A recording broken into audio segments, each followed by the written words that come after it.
All right, what's up, fellas? Time for the only 4 p.m. wake-up show in the game, the ironic Wake Up Mintzy. I'm in here sweating my ass off, but I got dude wipes to clean myself up, let it rip with dude wipes. Walmart, Amazon, Target, all over the World Wide Web, an amazing product. In good spirits today, though, because we got the NCAA Baseball Super Regionals starting tomorrow. We're going to break all that down on the DraftKings Sportsbook. And while we're on the DraftKings topic, I want to remind everybody that we've got a big promo at the NBA Finals Game 1 starting tonight between the Thunder and Pacers. If you deposit on DraftKings Sportsbook and you bet $5 on anything minus 500 or worse, so you could take like the Oklahoma City Thunder minus 440 money line for $5. And if your bet wins, you get $300 in bonus bets. Wow. What a deal by DraftKings. No better time to sign up than right now before the NBA Finals. We got Wade Townsend on, former top 10 pick in the Major League Draft in 2004, 2003 national champion at the Rice Owls. We're excited to talk to Wade about the NCAA Super Regionals starting tomorrow. We're going to make some picks. We're going to break it all down. What's up, Wade? How are you? Doing great, man. I mean, I'm not sure I can recover after last weekend. It was so crazy, but I mean, again, just the best tournament in the history of tournaments. A month-long brawl, basically. So we're going into essentially, week 2, if you don't count the conference tourneys. And, man, I'm not sure I can handle another month of this. Yeah, the Super Regionals are basically the Sweet 16, but they're 2 out of 3. And, you know, what's interesting to me is the March Madness. Everybody loves the NCAA basketball tournament, but this year it was all chalk. And they were mad that everybody was complaining that there were no upsets. Well, all the upsets came on baseball because all hell broke loose last weekend. You got a 4 seed Murray State winning the Oxford Regional. You got the number 1 seed Vandy knocked out by Louisville, the first 1 seed to ever not make a regional final ever in the history of the tourney. Texas gets swept by UTSA after you called it. You came on here last week and said that UTSA wasn't scared of them and you loved their coach and you thought they were going to do it. And you were not wrong about that. I got to give you your flowers on that one right now. Well, you know, I've got my Lucky Roadrunner shirt on. They're going to do it again this weekend. I think they're one of the top 5 teams in the country, and I can't wait till we actually get down to breaking these things off because, my God, I mean, what value to be had last week? Just know that UTSA is going to go in and expose Texas like they did. I mean, incredible. They won that first game 8-7 in a thriller Saturday night, and they just came out Sunday night and beat their ass. I mean, they left no doubt. They'd beaten them midweek before, but they came in, they weren't scared. And I know a lot of it, you said how much you love their coach, and I think a lot of it's a reflection of him. Well, yeah, obviously. I mean, to me, Pat Hallmark is one of the top 2 or 3 coaches in the country, you know, straight from the Wayne Graham baseball school. And obviously he has his own, like, you know, tricks and stuff, and he's just fantastic. I mean, what we're really going to have to start talking about is, like, where does Hallmark end up, you know? If he gets to Omaha and, like, you know, does something at all there, it's like you got to think an SEC school, maybe even like a Texas A&M or something is going to just, you know, make the decision and just bring him over. Yeah, no, I mean, I don't think there's any doubt because UTSA, while they have a big enrollment, they don't have much resources toward baseball at all. I mean, he's just doing this damn thing himself, but absolutely incredible. I want to get in any other. I mean, I know there's a lot to say that happened over the weekend, but I want this is later in the week, so I kind of want to get to more the Super Regionals. Do you have any other just like huge observations that hit you last week? Well, I mean, we've got to talk about this Little Rock situation because yes. I mean, there's just no other sport on earth where, you know, not a single person from Little Rock's team could even be a backup at LSU. They couldn't even do it. They wouldn't be able to even get, you know, on the team. And they just beat their ass one game and almost beat them the second game in their own regional. And not only that, they beat the hell out of a decent Rhode Island team and a pretty good Dallas Baptist team. And it's just like, how do you put that in your little analytic nerd soup and chump out like Little Rock's just going to beat everybody this weekend, you know? Yeah, no, their story, too, they won 19 games in the regular season, and I know they had, like, a lot of injuries, people said. But they did beat Ole Miss midweek late in the year, but they had to win a coin flip for the 8th spot to get the spot in the Ohio Valley tournament. And then they won, I believe, 5 games in 4 days to win that tourney and get the auto bid. They get smoked 7-0 in game 1 by LSU, having to deal with Anthony Ianson. And, I mean, they come out and they freaking win. What? They beat Rhode Island 22-12. They beat Dallas Baptist. They beat LSU Sunday night, and they were up 5-1 in the fourth inning to beat LSU on their home field. And the gambling stuff, I mean, you know, the plus 900 against Dallas Baptist on Sunday, I freaked out when I saw that line because there's no way a Conference USA team can ever be 1-15 to win a game. And I hit that game hard, and then I think you hit that, and then I didn't get the LSU game later. You hit the LSU when they beat LSU. I believe you had them like over 14-1. Yeah, it was 14-50. But the thing about it is, it's like, I mean, this is college baseball, and I personally saw my Rice team lose to Texas Southern the first game of a regional. Like, there's just no scenario where one team that's in this tournament at least is a 10-1 favorite over anybody else. It's just not possible. And so when you see some of these lines, like, it freaked me out too. I was like, why is this 10-1 versus Dallas Baptist? Like even if you thought they truly were the worst team in the tournament, which I think they played a lot better than that, you have to at least look at, you know, and that was some fun, you know, units to pick up just off, you know, pretty straight, you know, plus 1450 spot. And like, of course I had to try to go for the home run in the last game. And I thought I had it, but you know, I went for it too. I went for it the last game too. I was just like, whatever. They're that hot. You never know. Plus like 850 or 900. And when they're up 5-1, there was definitely a lot of hope. But give credit to. I mean, I know it's like hard to give credit to LSU when they win a David versus Goliath matchup because you never should have been in it. But I will give them credit for the way Jay Johnson, you know, managed that team's emotions after they lost Sunday night and they were down 5-1 in the fourth. And Casey Evans came out the bullpen, struck out 9 straight guys, really solidified it.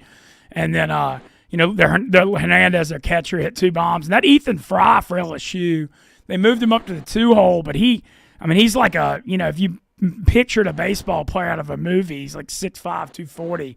But, I mean, he had like 4 hits with a double, 3-run double, a homer. I mean, he's really emerged. And, you know, just got to give LSU credit for pulling it out. They had to pull Anthony Ianson out the bullpen off 2 days rest to make sure they closed it. But, you know, that's the regionals for you. You got to all hands on deck when you're playing for your season. But the Little Rock story, certainly unbelievable. All right, let's hit these super regionals. I got odds up on DraftKings Sportsbook. We got some. The first matchup that I'm going to hit on, I think is, you know, everybody's going to talk about Tennessee, Arkansas seems to be the headliner. But I think the most fascinating matchup, because it's like two opposite ends of the spectrum, is this Florida State that's the farthest traveling trip I can ever remember for college baseball. Tallahassee, Florida to Corvallis, Oregon. Florida State and Oregon State are dead pick'em in this super regional. It's in Corvallis. Florida State the 9, Oregon State the 8 seed. Florida State does have Jamie Arnold, one of the top pitchers in the country, so that is obviously a benefit. But playing up in Oregon State, that's a different world. You know, if this thing was in Tallahassee and it was 100 degrees and the humidity, I would really favor Florida State. But, you know, you obviously play a lot of college baseball and played out west. I mean, that's a different deal going up there, I would think. Do we know if Jamie Arnold's going to go Friday or not? He pitched Saturday against Mississippi State, so that would make me sort of think he might be Saturday, but I'm really not sure because he would have 6 days rest if he pitched Friday. Well, to me, it's crazy not to start your number one guy on Friday, and I'll tell you why. Because weather gets involved sometimes, right? And you'll go to a game 3 that gets postponed for a whole day or 2 days, and you can bring your guy back, actually. So that's always part of the mix whenever you're making these decisions. If they don't do that, I find it to be pretty stupid. And, like, I think that's what I want to talk about is, like, the line for the game 1 is also a pick 'em. It's like, to me, you're not going to want to take Florida State in this series. If you're going to take them, you're going to want to take them the game Jamie Arnold pitches specifically. Yeah, I think I agree on your game 1.2 because you're on the road, and, like, I think stealing game 1 just puts all the pressure on the home team, you know, and, like, you drop that game 1, I mean, yeah, you have Arnold pitching for your life game 2, but I think it's like when you're on the road and playing a crowd and stuff, you go in there and you set the tone game 1 and you put them on their heels. I think there's a lot to merit to that too. Yeah, I mean, absolutely. Like, college baseball is such a momentum game, and like it's so difficult when you have to win 2 games in a row if you're playing against a good team like Florida State. Getting that first game is worth more than just a game, in my opinion. It really is. And not to mention that the fact that if you go to game 3 and there is a weather delay, you could probably bring back Arnold on maybe 3 days rest then. Who do you like? And I mean, I sort of lean Oregon State with it being up there and like a cultural thing, but to win this in 3. What do you think? I just don't think it's a real good bettable spot. I think if you're going to bet this series, you think if you're going to bet in this series, you're going to want to take just the Jamie Arnold game. And then if you're going to beat anything other than that, probably be on the Oregon State side. But it's pretty volatile because both teams are really pretty good. And, I like Oregon State. They really showed up. I think they lost their first game last Yeah, they did. No, you got to give them credit. They lost to St. Mary's, a horrible loss, and I was kind of calling fraud on them. And they, USC was randomly in the driver's seat. But, man, Oregon State took control of that thing. They beat them 9-0 in the regional final. They showed some real mettle bouncing back from that first loss because you do that. I mean, you got to win, you got to win 4 in a row, man. That's a lot of pressure in baseball, and they were able to do it. Well, it seems to set up pretty well if Florida State does start Arnold game 1. That if they do win that game, maybe you come back after that and take the Oregon State to win the whole series after that. But I think I'd pass on this even money line until I saw what happened with that Jamie Arnold game. All right, next super regional down on the Plains in Auburn. Very interesting one too. I mean, a lot of people, including myself, kind of thought Florida would do a hell of a lot better in that regional than going 1-2 and getting smoked by East Carolina twice. Coastal was actually an underdog in that regional on their home field, and they swept it. Auburn dominated their regional. I mean, I think NC State's kind of good, but they smoked Central Connecticut State, Stetson, and NC State. We're not challenged at all. And now they're this is an interesting line on this regional because Auburn's only -145. Coastal coming back +115. Big respect for Coastal out of the Sun Belt who won it. You think of Coastal, you think of the national championship team in 2016. They always could mash. This team actually has got a great pitching staff. It's kind of a different style than what we're used to with Coastal. It's a first-year coach after Gary Gilmore, who won the title in 2016, retired. Credit to Butch Thompson at Auburn. They were 6-24 in the SEC last year. They went out, hit the portal, got 2 starters in the portal. They could always hit, but you're sitting as a number 4 national seed, getting to play a super regional to go to Omaha. A real turnaround story here. What do you think about this one? Well, to me, I think Coastal should be favored, even though on the road. I mean, what we saw last week with the SEC specifically is that they just can't stop people from scoring. Whether we look at Murray State, Ole Miss, or Little Rock, LSU, or any other number of situations, that we're finding out that these smaller teams can put up runs against the SEC. And what the SEC has been great at is having, kind of guerrilla ball and scoring their own. But a team like Coastal doesn't give up much. And they looked really good last week. And we saw what they did to Florida. And they didn't even have to play. They never even had to play Florida. East Carolina smoked Florida twice. Right. Coastal. The Coastal crushed. Coastal. They beat East Carolina 18-7 once, and then won 1-0 in the final. But they never lost a game. I mean, you show me a team that can win 18-7 and 1-0. You just told me you've got a pretty good team that you don't want to play against. I think Auburn has maybe the shortest end of the stick, other than maybe Arkansas. But I think Arkansas is at least going to enjoy their series. I think this one's going to be tough because there's no real bad blood between Coastal and Auburn. So there's not something to really get you up. It's just Coastal's a good team coming into play, a really tough series. So, I'm on Coastal for sure. It's also a program. Gary Gilmore's still an advisor, the coach that retired. But, I think there's some merit to having him around. And, that's a program that's won a national championship in 2016. So I don't think they're going to be nervous in the moment. No, I think also that's pretty smart. That's something I think wish Rice would have done, but we didn't, and we paid the price. But Coastal, having a guy that knows what it takes to actually win it, just having him around as kind of a stability factor is definitely worth something, yes. All right, here's the regional everybody had picked when they filled out their brackets, or super regional. Miami. Everybody thought Southern Miss and Bama, either one would win that regional. Miami lost 6 out of 7 at the end of the year, got one of the last spots in the tourney at 31-24. And, of course, they just go and win the Hattiesburg regional. And then Louisville wins the Nashville-Vanderbilt one without losing a game. The key game was that Saturday winners bracket game. They won 3-2. And then they got to play Wright State in the final after Vandy got upset. So you got an all-ACC matchup here. Two teams that weren't even really at the top of the league. Louisville was pretty good. Miami just snuck in. Louisville -160 in this regional. Louisville can hit. That Zane Rose outfielder's an All-American. He's really good. What you think about this one? As far as the betting situation, I'm just staying away totally. I I think Miami is awful. I don't know how they got into the tournament, and then to watch all the things that had to go well for them had to go right for them to get through the Southern Miss region. First off, Columbia has to show up and knock Southern Miss in the losers bracket, and then so basically Miami just caught a punt essentially and kind of kept the ball in front of them and played tee to green and got through the regional. But I just don't see it as that there's some kind of great team. In Louisville, I kind of feel the same way about, but I think Louisville is a bit more consistent and pitches a little bit better maybe. So, I mean, I maybe lean Louisville, but I'm just going to be watching this one. Yeah, that's fair. Dan McDonald, got to give, he's had a great career at Louisville. He's been there since 05, and from 2010 to 2019, they had, I think that decade, they had some of the most wins in college baseball.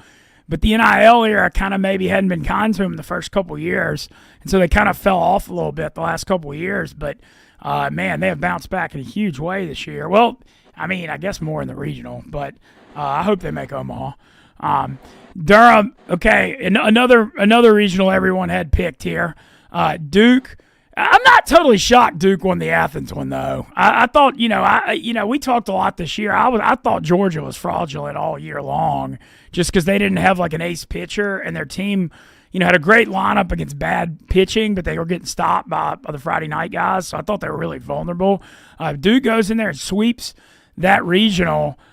Give them credit. Chris Pollard is a very underrated coach, what he's done at Duke the last few years. And in 2023, I forgot who was trying to hire him, but somebody tried to hire him, somebody big, and he went to Duke, and they promised him NIL money and gave him a bunch of money. And you see this in this NIL era. Some of these private schools may not have big fan bases, but they got some cheese, and they gave Pollard everything he wanted to commit, and now here they are on the brink, hosted a super regional with a chance to get to Omaha, but they are hosting a team that will no longer be taken lightly. Man, Murray State can freaking hit. Damn, man. That Oxford regional, they scored 9 runs, 13 runs, 7 runs, and 12 runs in the 4 games. Incredible hitting approach at the plate, too, Wade. I know you talk a lot about strategy in college baseball, and man, they get the bat on the ball. They don't strike out with 2 strikes. You see them kind of, trying to get the ball in play as opposed to, striking out like so many people do. And, man, I was just so impressed by their hitting. Their center fielder, their leadoff guy, hit 4 homers in the regional. This line's wild, too. Duke's minus 380, Murray plus 290. Plus 290's that's not the worst price I've ever seen for an underdog. I think it's very disrespectful to Murray State to put them at plus 300 underdogs. I mean, not only what they did last weekend, they proved, but their record's been very good all year. They've been a good team. So, you kind of look at oh, well, how do they do this? And you finally see it up close with how they did it in the Oxford Regional. And man, this team scores runs, and they score runs in bunches. So if you're not ready to put together, I think what we found out about Mississippi. Mississippi's was a team of parts. If you're not a full team that can defend, the bunt, that can defend hit and run, that throws strikes with your whole bullpen and your starting staff, Murray State's going to sneak up onto you and probably beat you. I mean, Duke is a good team is the problem. So, but you just can't possibly take a Duke minus 350 or minus 380 or whatever it is with a team that's been as good as Murray State did. And not only that, had to come back and beat Mississippi when it looked like they were done for, in the last game. Well, that game was crazy. Well, Murray was up 12-3, and Ole Miss scored 8 runs to make it 12-11 in the bottom of the 8th off they had a 3-run homer, and then they had first and second with 1 out with your 3-hole hitter up in Furness strikes out, and then Judd Utermark, the cleanup hitter, at 6 homers in the regional. I don't know. Did you see the curveball that he kind of leaned into that hit him, but then they called it a strike? I mean, I didn't hate the call. No. Okay, I'm not going to sit here and bitch about it because it kind of looked like he leaned his elbow forward a little bit. At first they said it was a hit, and Murray challenged it.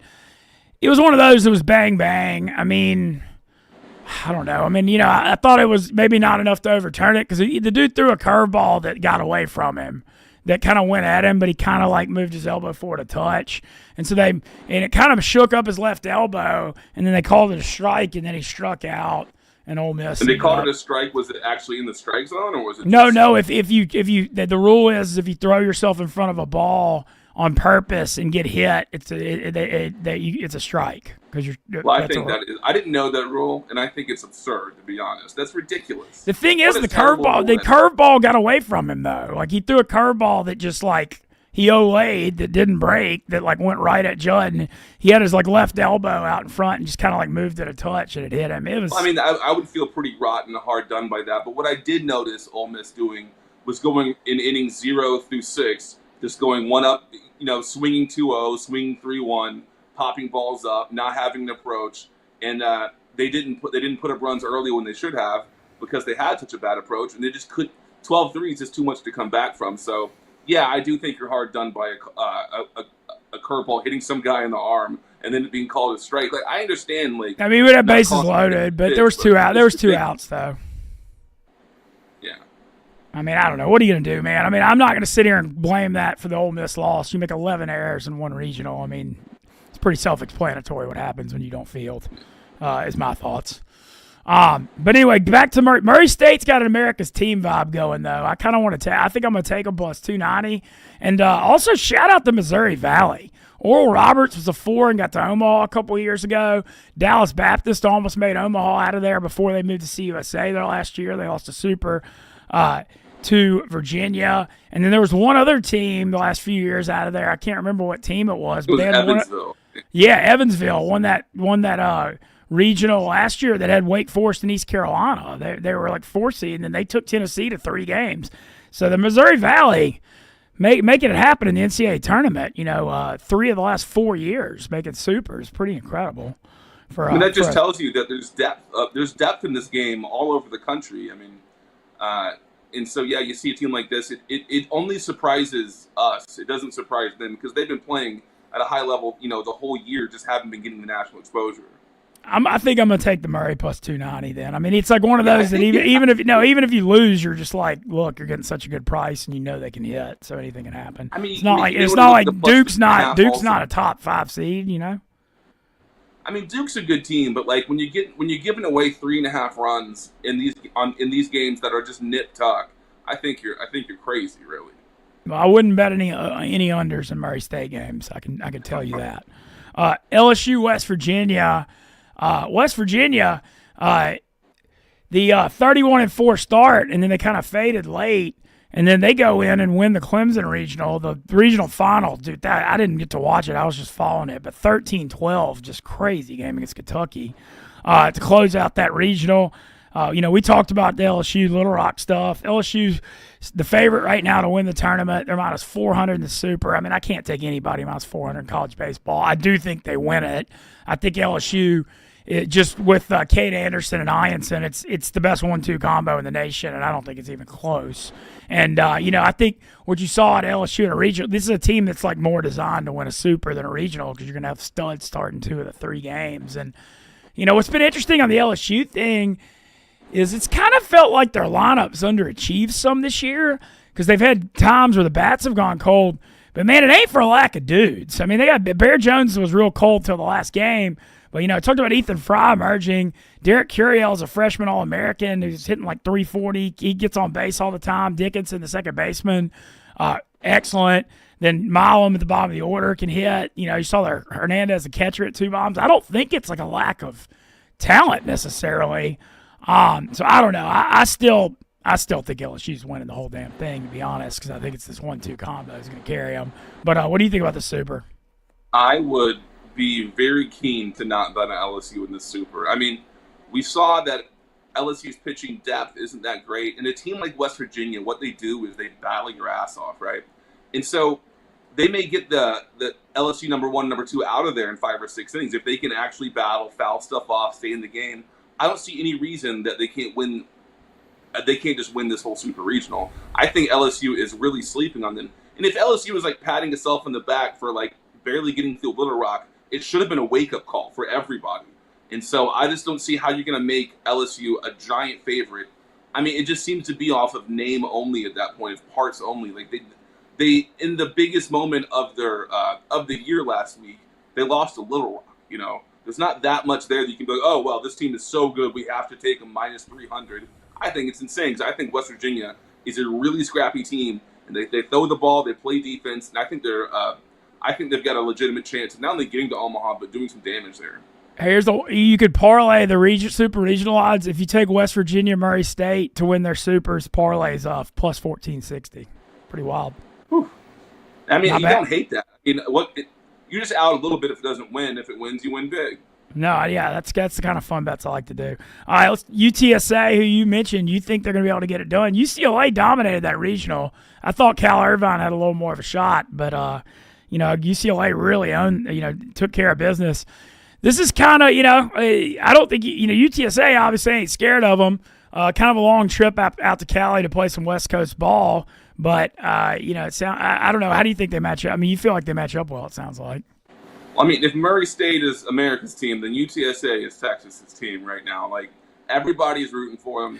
And, like, again, I think they're a top 5 team in the country. Their bullpen's good. I haven't seen enough of UCLA, but they've been good the whole year. I think, to me, this will be the highest level of baseball played this weekend. I think this specific regional will be an absolute dogfight. UCLA, UTSA. This is the super regional to watch. And we mentioned Florida State, but I don't think that those games are going to end up that close. At the end of I think this UTSA, UCLA may go 3 games, all one-run games. It's going to be some of the most interesting, high-pressure, high-leverage baseball you're ever going to see. And, you got to take the underdog UTSA side. Plus 145, like not a huge dog, but still a decent price. Well, I mean, especially I consider them to be a much better team than UCLA. Like, when I was talking last week about them playing Texas, I thought they were better than Texas. And they proved it. And I think they're better than UCLA, and I think they're going to prove that too. All right, UTSA, the pick. All right, we get 2 left. We'll touch on Arizona, North Carolina first. Arizona, I thought Oregon was a fraud going in, so I'm not really surprised. I mean, that was a wild call. And that did you see the catcher's interference call? The Oregon guy hit the catcher. Yeah, that made me. I hate this shit too. I hate them making sports soft. I mean, it's one thing to say, okay, we don't want massive collisions to the plate, but when a guy is just trying to slide, what is he supposed to do? Jump over the guy, go around him? No, he has to slide into the plate, and I find it to be disgusting what they did. But I think Arizona, this is a very good value. Even game 1 versus Knapp, I think Arizona plus 275. I mean, Knapp is a very good pitcher. I like him. He's a big body. I like that kind of stuff. But I don't feel like he's totally dominant, with just wipeout stuff. I think he's just good, just going to feed the zone with 93 of 95, which is obviously tough. But I think Arizona, I mean, you look what they did in the Big 12 tournament. TCU was just flying high. Arizona comes in and just crushes them the championship game and then wins this regional. This is a super hot team. And North Carolina is obviously, I think they're a good team, good program, but you can't lay minus 300 or minus 250 even against this Arizona team that's been proving itself all year long. Arizona plus 250 in the Super Regional. That's a really good. If you think they could steal that game 1, I mean, it's almost. I think the plus 250 in the Super to win it might be better than the plus 275 game 1, even. Yeah, I mean, I think you're probably right, but I think they're so correlated. You may just want to take some of both, and I think also they're giving. Carolina's given Arizona 2.5 runs the first game. It's just what world did that make sense after Arizona just won the Big 12 tournament, won a regional, and we're just going to give them 2.5 runs? That seems crazy to me. And who knows what the game turns out? But I'm taking the runs, and because I think it's just super regionals are so tight. There's no saving pitching. You're bringing your best bullpen in all the time, so it's going to keep scores way lower than last weekend. And so I just think giving away runs, if you're going to take UNC minus 2.5, I think you're really not thinking it through well. I'm messing around on the DraftKings Sportsbook with parlay stuff. 4 teams: Arizona, UTSA, Murray State, and West Virginia is 133 to 1. Let's go, man. Dude, whatever, dude. $10 to win 1,337. It's or plus 132.77.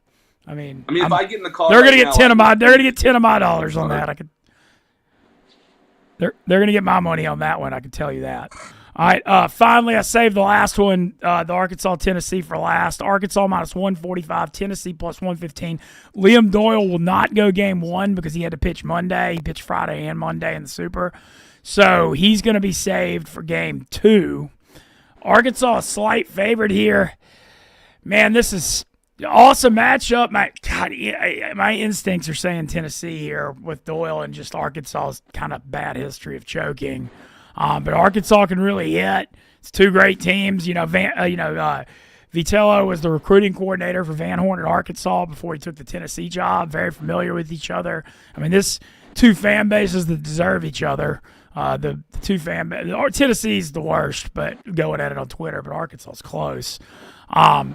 What do you think, man? This is a hell of a matchup.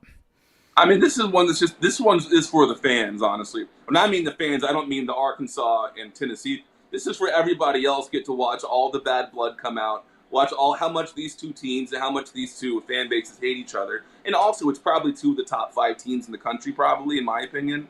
And so this is also going to be, it's going to be a little different than that UTSA-UCLA series, but it's going to be an absolute brawl. I mean, I think we're all hoping it goes 3 games, clearly, just so we get to watch it go down for one extra day.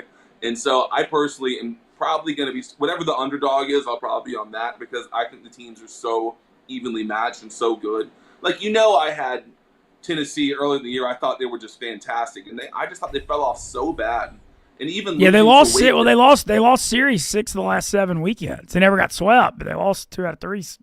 8. That's a lot. It's kind of strange that Tennessee may be that team this year that kind of limps in and then catches fire again. Like, I certainly am not betting against Tennessee, and I think obviously the winner of this should be the favorite to win the national championship. To be honest. Well, I can't wait to watch. So as far as games go, I'm looking now. I was looking at super regional odds. I'm going to flip over to the games, and I like that college baseball does this for supers. They stagger it where 4 are Friday, Saturday, Sunday, and 4 Saturday, Sunday, Monday. I love that. Give me 4 days of baseball. When are they going to do that with the regionals? Let's have some Thursday through Sunday regionals and some Friday through Monday ones. Like, why not? It's just more money. It's just more money. Yeah, even also, like, when you start looking at just how much some of this weather gets involved, like, starting your regionals a day earlier, especially in spots where you think it may rain, or, I think that would be good just for the whole integrity of the thing, but also getting an extra 2 days to watch, or an extra day at least, would be fantastic, because what we saw, and I think a lot of people are catching, you see Chipper Jones, on Twitter, just talking about college baseball, and this guy's just into it, He's got his opinions, I think we all love Chipper Jones, but the fact that people that love baseball are watching it be played in the specific manner, and like all the different styles, even for different coaches in college, and it's fun to watch again, as opposed to the robotic slop of Major League Baseball. And so I think this is really becoming the people's sport more and more every year, and it's just going to keep getting bigger and bigger. And I think within the decade, it surpasses NCAA basketball in total viewership. I really think it's going to happen. I mean, dude, people are catching on, that's for sure. Looking at these games, so the Friday games are Arizona, North Carolina at 11, Miami, Louisville 2, Florida State, Oregon State 5, and late night it's Coastal, Auburn. I love the way they stagger it, so you just got baseball on all day. I'm kind of perusing them right now. Yeah, I've already scheduled my day tomorrow to skip the Louisville game and just go to the gym, because that's the one I just don't care about either of the teams. I couldn't care less about what's happening. I'm not going to bet on it, so that's my break. Other than that, I'm not going to have any break from watching college baseball for, 4 days starting tomorrow at 11 a.m.? Oh, my God. Yeah, man. I got you mentioned the gym thing because Wade and I text all the time. We've been friends forever, and so we're on the fitness journey together. Wade, right before this, I'm covered in sweat. Unbelievable accomplishment by me. I ran like 4.8 miles, which I do a lot, but I ran the last mile in 7 minutes and 45 seconds. It's my first sub 8 minute mile. I don't know when the last time I ran a sub 8 minute mile, like at all. I mean, dude, it sounds terrible to me. I don't want to do any of that. But if the fact that you enjoy doing it and you enjoy pushing yourself, man, it's really. I mean, people have clearly noticed your physical changes over the last couple of years, and I think you're a big inspiration for everybody. Yeah, you look ridiculous when you're all red and covered in sweat. You got to do this show, but man, the motto and the ethos is just getting it done with, man. There's nothing like it. Yeah, man. Well, I got that, the weird part of my personality, but, there's the direct correlation of we finally got night 2 tonight of Widespread Panic Chicago Theater. They're here this week after, like, this got canceled 14 months ago, and I just come out of these shows supercharged. I don't know. It's like Popeye and the spinach. But we're also, by the way, I want to mention happy hour at the Barstool Bar in River North, 6 to 7:30. We got a DJ and drink specials. Me, Quiggs, Chef Donnie, and Corey Rutledge going to be there. A bunch of South people up here for Panic. Billy String, a lot of people think we're going to be seeing Billy Strings play with him tonight. So it's 3 blocks from the Chicago Theater. So we're having a pre-show happy hour, and I'm going to head over there after the show. I'm super, obviously, stoked. And I got the same plan. I'm at the show tomorrow, and I'm just going to watch college baseball all weekend and chill. So you can't really beat that, man. I can't wait to watch these games. Before we get out of here, I want to look at – go ahead. Sorry. One thing I think is great right now, for people that like watching sports, and that don't particularly like Major League Baseball, this is kind of a downtime for sports. And the fact that college baseball is kind of like taking this whole month, from the sports world, and like the focus is on it. It's just great for people that enjoy sports, that specifically non-professional ones. And it's getting bigger and bigger every year. And it's a month-long tournament. There's just nothing like it anywhere in America. So yeah, I'll say this. I know college baseball is like a cult fan base, but like, a lot of people care a hell of a lot more about this tournament than NBA Finals Game 1 starting tonight. The NBA's really, kind of messed their brand up with some of their decisions. And I just, the enthusiasm, you just feel it so much more to this college baseball tournament than you do. This is the finals. I'm not even saying anything bad about the Pacers or Thunder. I'm just saying that people aren't really caring about NBA. Yeah, people just are not as into the corporate nonsense anymore. Like, people enjoy watching authenticity, and there is nothing more authentically ridiculous as college baseball. Like, whether it's the LSU player having to stand in line for the porta potty during the middle of the year, or it could just be anything, or like the fact that the Little Rock pitcher that had such a good game against LSU wanted to quit because he needed to get a job to support his family, and that guy's probably gotten unbelievable opportunities off of what he done, And so there's just nothing quite like. The only thing that can get close as far as total absurdity would be MMA.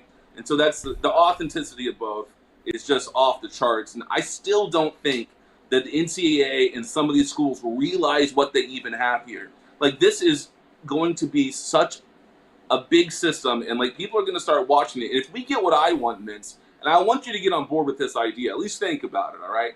What I want to have happen next college baseball season is for a cup to have a single elimination, once a week cup that starts essentially at the beginning of the year, and it's the whole, every team gets in it, single elimination tournament, off to a winner. Maybe let's start 3 months into the season, just to get some crazy matchups. You can even add D2, D3 schools if you want to in this. But this, and whoever puts the money behind it, is going to find out that the competition that would come from that cup is going to be similar to what's happening in the NCAA tournament right now. It's also going to happen in basketball, I think. Well, yeah, you've seen what college baseball does, those showcases now. You've got, beginning of the year, you'll have the Rangers ballpark and the Astros ballpark, and they have one in Jacksonville and one in Round Rock in Texas. You'll see, 6-team showcases where everybody plays each other. But, something on that big a scale would be a totally different thing. I like that idea. Yeah, and you just do it on Tuesdays, and you can schedule your season after you've gotten knocked out of. If you're going to be in it, that's going to be your Tuesday game until you're out, and so you're going to get crazy weird matchups.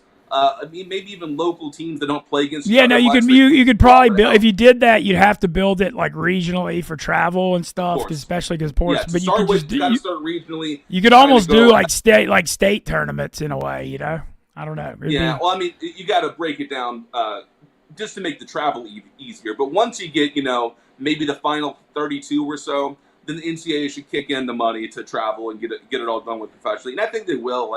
They do a good job as far as running this tournament. I got a lot of positives to say about the NCAA, which is odd because I don't think many other people do currently. Yeah. All right. Hey, last thing, I want to look at odds to win the title because I think there's a couple long shots that might be worth taking. And I don't really even have much thing with college baseball, I don't have any interest in LSU plus 330 or Arkansas or Tennessee or any of the favorites. What I want to talk about is this back end. And I already know the one you're going to say is UTSA is still 35-1 right now. That's not bad in a super if you think they're that good and they're down to the 16. Murray State's 120-1. West Virginia 60-1. Miami 35. Arizona 35. Louisville 25. Duke 20 are your long shots. I'm just gonna go ahead and I already know you like UTSA still. I mean, you were on them. Well, of course UTSA, but I think West Virginia, man, if they get through this LSU team, there's only going to be one real purebred left. Whoever wins the Arkansas regional. So if West Virginia gets through this, it's going to kind of throw some chaos into this whole College World Series about to come up. So I'm personally I would take West Virginia 60-1. I think they're a very good team, and I don't think they should really be 2.5 to 1 underdogs to LSU as is. Okay, so there it is. West Virginia 60-1. The Flyer you like. Look, I love the Murray State story, and I think they can really hit. I just don't think they have enough pitching to actually. They could make them all. I just don't think they have enough pitching. They're gonna have to do it like Fresno did, and that you just have to hit your way through the whole tournament. Is it possible? Well, it's it's possible. It's tough. Omaha, it's tough because it's a different sport in that ballpark, Yeah. But Murray's not just home runs, though, man. They make even in that ballpark, they're making contact all the time. They can hit a lot of line drives and stuff. It's not like they just have to hit it out to win. Plus, as a 4 seed, I think they came in at 43-11. That's a pretty tough 4 seed, you compare that to Little Rock, who was under 500. You could make the case that Murray should have been the 3 seed in LSU over Rhode Island, even, So I don't think it's really fair to even call Murray a 4 seed. I think they're an undeserved 4 seed as is. Well, love talking college baseball with you, Wade. We've been doing it all the way back to my Shreveport Bossier days, so we'll continue to keep it going. For sure. Can I have one request? You can say whatever you need, man. Well, within reason. Can we please do a Twitter Spaces? Okay. Night or Saturday. Let's do it. I know. Hey, Saturday, Sunday, Monday, I can. Tomorrow's gonna be tough, but let's bring it back. Perfect. Let's do it. No, let's bring it back Saturday, Sunday. Let's do it. We should have done. Yeah. Okay, man. People love that. We caught fire with those a couple of years ago. It was fun having the fans on after their games too. All right, we'll do it. Fun. I really enjoyed it. All right, let's do it. You want to say Saturday night? Absolutely. Yeah, I'm down. I'm just chilling watching these games the rest of the weekend. So. Well, awesome, man. Well, great having Wade on. Love talking the college baseball. Reminder, I mentioned the Barstool bar thing, but I'm about to shower and go over there. Come see us, Stoolies, Panic Fans, whatever. More the merrier. DJ drink specials, 6 to 7:30. I will not be hard to find in the Chicago Theater tonight. Looking forward to that. And, man, let's have a hell of a weekend. I think I'm making Omaha now, by the way, for a couple days. So I'm stoked about that. Oh, that's going to be awesome. If UTSA makes it, there's a possibility I come up there and say hi, too. Yeah, man, would love that. All right, well, have a good weekend, everybody. I'll have picks out for the college baseball tourney. Reminder, I mentioned at the beginning of the show, once again, if you deposit on DraftKings, you bet 5 on a minus 500 favorite or lower odds, and that $5 bet wins, you get 300 in bonus bets. So the one I'd suggest, Oklahoma City's a 10-point favorite tonight in NBA Finals Game 1. You can take a minus 440 money line for $5, and you'll get $300 in bonus bets if you win. That's a pretty great sign-up promotion with our partners at DraftKings. So don't forget about that if you haven't signed up for DraftKings. All right, thanks, Wade. Let's do the Twitter Spaces this weekend, and follow Wade on Twitter. Man. Follow Wade on Twitter at Wade Townsend, man. Shout out Moody as well. I'm about to go shower and get over to the Barstool bar. So come see me. Chef Donnie, Quiggs, Corey Rutledge will be over there. It's going to be a hell of a time, 6 o'clock. And let's get this dance party started tonight. All right. Thank y'all.